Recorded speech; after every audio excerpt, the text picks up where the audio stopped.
തിരുവനന്തപുരം ബാലരാമപുരത്ത് മതപഠനശാലയിൽ 17 വയസ്സുകാരി തൂങ്ങി മരിച്ചതിൽ ദുരൂഹത ആരോപിച്ച് ബന്ധുക്കൾ.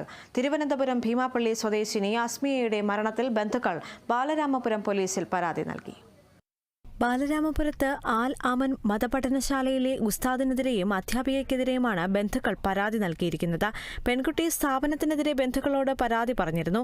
പെരുന്നാൾ അവധിക്ക് ശേഷം തിരികെ സ്ഥാപനത്തിലെത്തിയ കുട്ടിയുടെ മാതാവിനെ വിളിച്ച് ഉടനടി പാഠശാലയിലെത്താൻ ആവശ്യപ്പെടുകയായിരുന്നു. 1.5 മണിക്കൂറിനുള്ളിൽ സ്ഥാപനത്തിലെത്തിയ മാതാവിനോട് കുട്ടി കുളിമുറിയിൽ മരിച്ചു കിടക്കുന്നതായാണ് അറിയിച്ചത്. തുടർന്ന് നെയ്യാറ്റിൻകരയിലെ സ്വകാര്യ ആശുപത്രിയിലെത്തിക്കുമ്പോഴാണ് തൂങ്ങി മരിച്ചതാണെന്ന് ബന്ധുക്കൾ അറിയുന്നത്. മരണത്തിൽ ദുരൂഹത ആരോപിച്ച് ബന്ധുക്കൾ പരാതി നൽകി.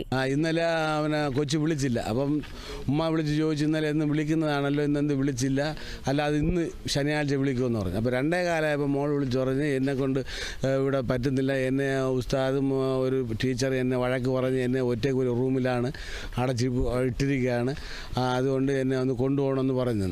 നാളെ കൊണ്ടുപോകണമെന്നാണ് പറഞ്ഞത്. ഉമ്മ ഈ കുട്ടിയുടെ കരച്ചിട്ട് ഉടനെ തന്നെ ഈ കൊച്ചിൻ്റെ ഉമ്മയും ഉമ്മയുടെ ഉമ്മയും വലിയമ്മയുടെ മോൻ്റെ ആട്ടോയിലാണ് ഇവിടെ വന്ന് അവിടെ പോയിട്ട് പറഞ്ഞ സമയത്ത് അവിടെയുള്ള ഒരു ഉസ്താദ് പറയണം, വലിയ ഉസ്താദ് ഉണ്ടെങ്കിൽ മാത്രമേ ഞങ്ങൾ കാണിച്ചു വിടുകയുള്ളൂ എന്ന് പറഞ്ഞു. പോലീസ് അസ്വാഭാവിക മരണത്തിന് കേസ് രജിസ്റ്റർ ചെയ്ത് അന്വേഷണം ആരംഭിച്ചു. Kerala vision news, Thiruvananthapuram.